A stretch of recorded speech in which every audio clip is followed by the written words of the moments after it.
In 1975, the Armed Forces of the Socialist Republic of Vietnam, Vietnam People's Army, defeated the Republic of Vietnam, capturing Saigon, and putting to end nearly 30 years of civil war.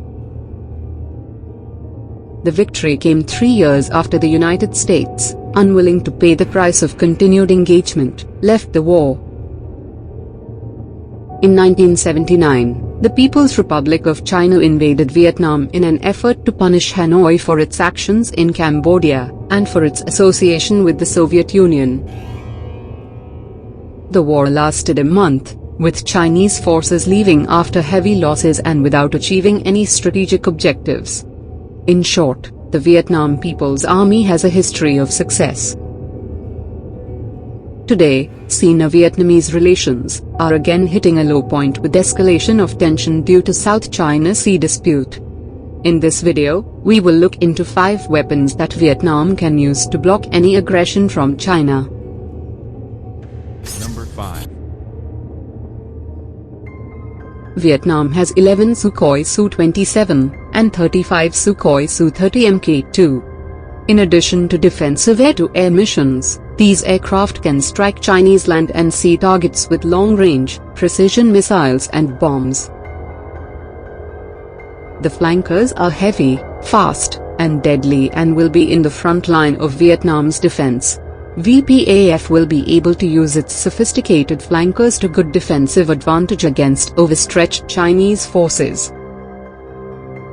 If operated with correct tactics, these aircraft will be able to prevent China from gaining air dominance over Vietnam.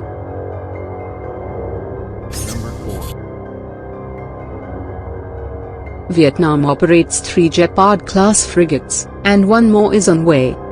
GEPARD-class frigates received from Russia are designed to engage surface ships, submarines and air targets, both independently and as part of a task force. It can also perform escort and patrol tasks. It is fitted with an enhanced anti-submarine warfare suit, including 2 twin 533mm torpedo tubes, depth charges, and an RBU 6012-barreled, anti-submarine rocket launcher.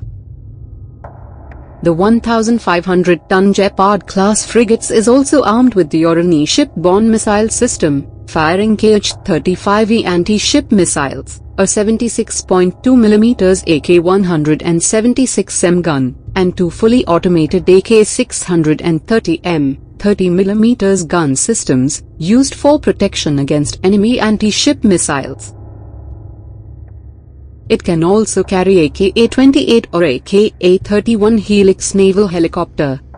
GEPARD-class ships will be especially useful in preventing Chinese naval blockade. Number 3. Vietnam has acquired 5 improved Kilo-class submarines, and 1 is on order. The submarines are part of a deal Vietnam reached with Russia's Admiralty shipyards for 6 Kilo-class diesel-electric submarines for $2 billion back in 2009. Under the agreement, signed during Prime Minister Nguyen Tan Dung's visit to Moscow that year, Russia agreed to provide the submarines, train Vietnamese crews, and supply necessary spare parts.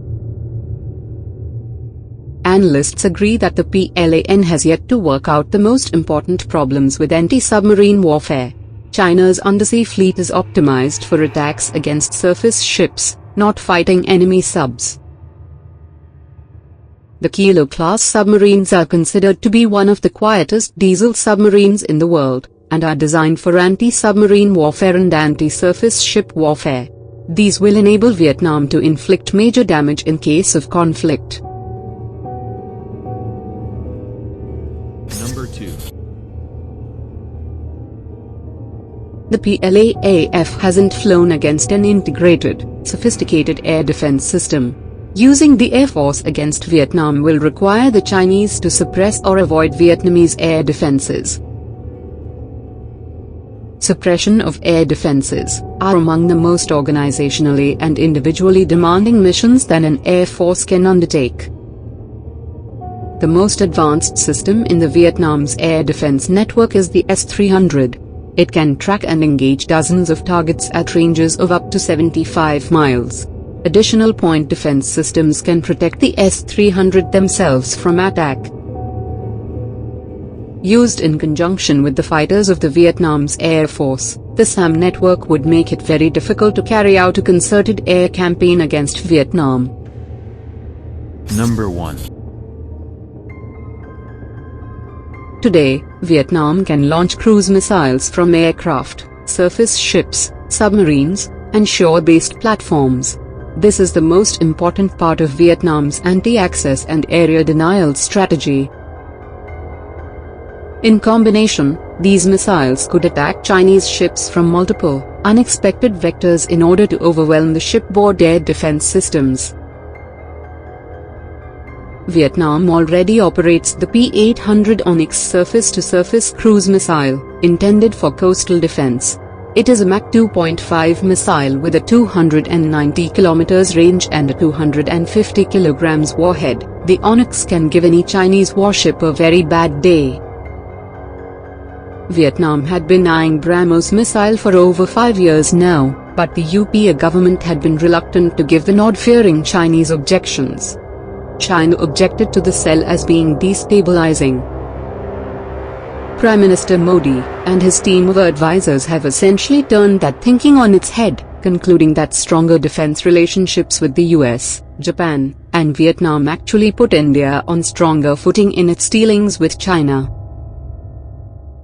To take on China's increasing aggressive behavior in Asia, the Modi government has cleared sale of BRAHMOS supersonic cruise missile to Vietnam. In June this year, India was granted membership to the Missile Technology Control Regime. The MTCR membership further strengthens India's legitimacy for the sale of missile technology to other countries. While the current BRAHMOS launch vehicles are surface and aircraft based, India is testing a submarine launch version that could conceivably be used in Vietnam's Kilo-class submarines. BRAHMOS is the fastest supersonic cruise missile in the world. It has a range of 295 kilometers and travels at speed of 2.8 to 3.0 Mach. Chinese have no defense against this, and hence BRAHMOS will make all the surface ships of Chinese Navy vulnerable. Thanks for watching. BRAHMOS and Harpoon Block 2ER are two of the most technically advanced anti-ship missile. Watch this video to know how they compare against each other.